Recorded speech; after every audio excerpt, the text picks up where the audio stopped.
Ini adalah kisah seorang anak yang sudah berpisah dengan anggota keluarganya selama belasan tahun, tetapi akhirnya dia dapat kembali berkomunikasi dengan keluarganya setelah menonton salah satu video saya yang saya posting di channel YouTube saya, Sumba Vlog.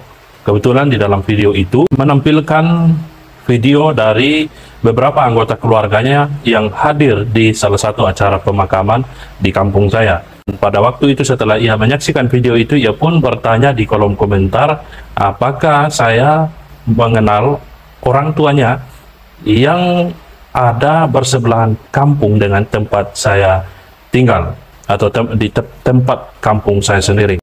Dan pada waktu itu saya menjawab, ya betul, saya cukup kenal dengan nama-nama yang dia sebutkan.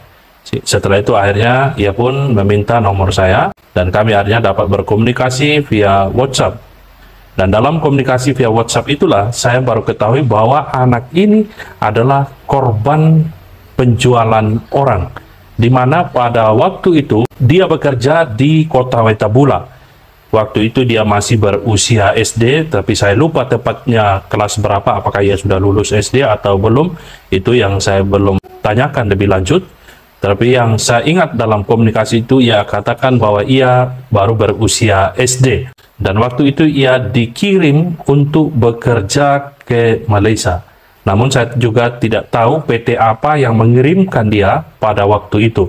Dan bagaimana dia bisa masuk ke Malaysia padahal dia masih sangat belia, umurnya belum mencukupi. Ternyata usianya atau umurnya ditipu atau diubah menjadi umur 18 tahun sehingga ia dibuatkan dokumen berupa KTP dan juga dokumen-dokumen penunjang lainnya. Akhirnya ia pun masuk ke negara Malaysia dan di sana ia bekerja di salah satu majikan orang Malaysia. Dan rupanya selama ia bekerja di sana, ia tidak pernah menerima gaji dan juga menerima perlakuan yang buruk atau tidak baik. Sehingga karena hal itu akhirnya ia harus lari dari majikan itu dan sempat terlunta-lunta di negara jiran. Namun beruntungnya ia ditemukan oleh satu keluarga yang cukup baik hati, mengambilnya dan memperlakukan dengan baik, bahkan juga mengadopsinya untuk menjadi bagian dari anggota keluarga, meskipun ia di sana berstatus untuk membantu keluarga itu. Tetapi dalam komunikasi itu saya mendapatkan kesan bahwa dia tidak dijadikan seperti pembantu, tetapi seperti sebagian daripada anggota keluarga itu.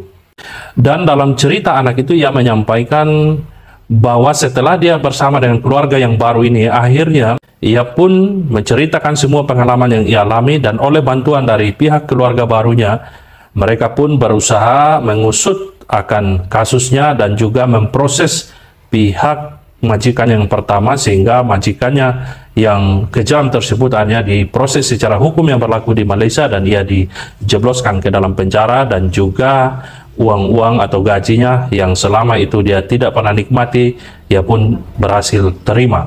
Namun meskipun demikian, dia tidak dapat berkomunikasi dengan keluarganya karena nomor handphone sudah tidak ada, bahkan kartu yang ia miliki sudah tidak ada lagi. Demikian juga dokumen-dokumen penting yang membuktikan bahwa dia adalah warga negara Malaysia juga tidak ada karena ditinggal di rumah majikan yang pertama tersebut. Sehingga itulah alasannya mengapa belasan tahun itu dia tidak dapat berkomunikasi dengan pihak keluarganya. Dan akhirnya setelah dia melihat salah satu video saya di channel YouTube tersebut, di sana pun ia meminta saya untuk coba menghubungi pihak keluarganya sehingga saya dapat mengambil nomor mereka dan agar ia dapat komunikasi dengan keluarganya. Dan karena saya tahu bahwa keluarga itu adalah bagian dari keluarga saya, dan saya pun berusaha untuk mendapatkan nomor handphone dari pihak orang tua gadis ini. Lalu kemudian dalam pembahasan dengan pihak orang tuanya, saya juga baru ketahui bahwa orang tuanya juga telah mempersiapkan sebuah acara, yang mana acara ini sendiri tujuannya adalah untuk membuat acara syukuran di mana dalam syukuran itu mereka maknai bahwa anak mereka telah meninggal dunia dan mereka mau adakan doa bersama dan merelakan kepergian dari anak mereka yang sudah belasan tahun tidak ada komunikasi dengan pihak orang tuanya. Dan setelah mereka mendapatkan kabar itu, ketika saya memberitahukan bahwa anak mereka masih hidup dan bahwa mereka dapat berkomunikasi dengannya, mereka pun sangat kaget dan tentunya mereka sangat terharu, bahagia dan sangat senang, dan akhirnya mereka membatalkan rencana itu sehingga mereka tidak melanjutkan acara syukuran yang dengan makna bahwa anak mereka telah meninggal dunia, tetapi mereka akhirnya percaya bahwa anak mereka hidup kembali dan mereka ada harapan untuk dapat berjumpa kembali dengan anak mereka. Namun sayangnya di tahun 2021 itu sedianya anak mereka harus kembali ke Indonesia untuk berjumpa dengan orang tuanya. Namun karena pandemi COVID-19, akhirnya rencana perjalanan anak itu dari Malaysia tidak terwujud, dan saya mendapatkan kabar sampai hari ini belum terjadi perjumpaan, dan pihak orang tua berkata kalau anak mereka sampai pulang ke Indonesia mereka juga akan memberitahu kepada saya dan nanti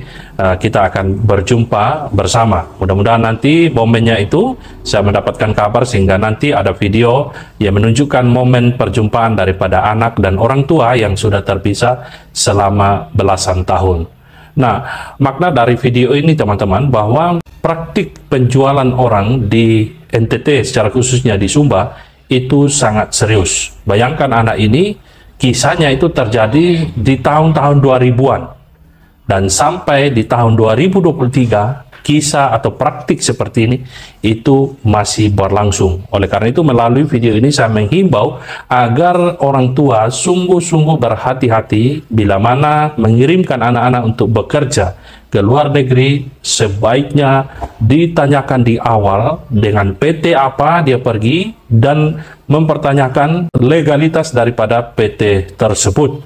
Semuanya harus ditanyakan. Kalau orang tua merasa ragu, orang tua merasa tidak dapat melakukan hal itu, maka mohon kiranya datangi orang-orang yang mengerti untuk membantu melakukan mediasi sehingga anak daripada orang tua tersebut benar-benar terjamin keamanan dan keselamatannya. Dan orang tua juga harus tahu bahwa korban penjualan orang dari NTT itu adalah salah satu yang terbanyak di Indonesia, dan hampir 1.000 orang yang sudah menjadi korban perdagangan orang itu berasal dari Indonesia, salah satunya dari Pulau Sumba. Ada puluhan peti mayat yang sudah dibawa kembali ke Pulau Sumba dengan keadaan tentunya sudah tidak bernyawa lagi. Dan di antara peti mayat itu ada kisah-kisah yang miris di mana mereka mendapati anggota keluarga mereka itu sudah dibelah sedemikian rupa sehingga tidak diketahui lagi seperti apa organ tubuh yang ada di dalamnya, apakah itu masih lengkap atau tidak. Tidak ada yang dapat memastikan, tetapi ada yang mengatakan bahwa korban perdagangan orang itu banyak yang pulang dengan organ-organ mereka sudah tidak ada lagi di dalam jasad mereka. Nah, kita bersyukur dari kisah anak ini dia masih tetap hidup, dan sebenarnya bukan hanya kisah anak ini, ada banyak kisah orang NTT atau orang Indonesia yang terpaksa hidup di negara Malaysia karena dokumen mereka sudah tidak ada lagi. Dan ada satu kisah lagi seorang ibu yang sudah meninggalkan suami dan anak-anaknya selama belasan tahun dan kini ada di negara Malaysia dan juga tidak tahu jalan pulang untuk kembali ke negara Indonesia sehingga dapat berjumpa dengan keluarga atau suami dan anak-anaknya.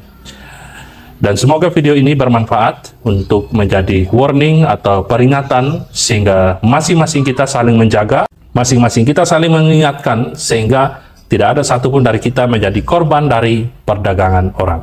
Terima kasih bagi Anda yang sudah menyaksikan video ini dan silakan bantu untuk bagikan sehingga informasi ini dapat mengedukasi banyak orang yang perlu informasi seperti ini. Sampai jumpa di video selanjutnya.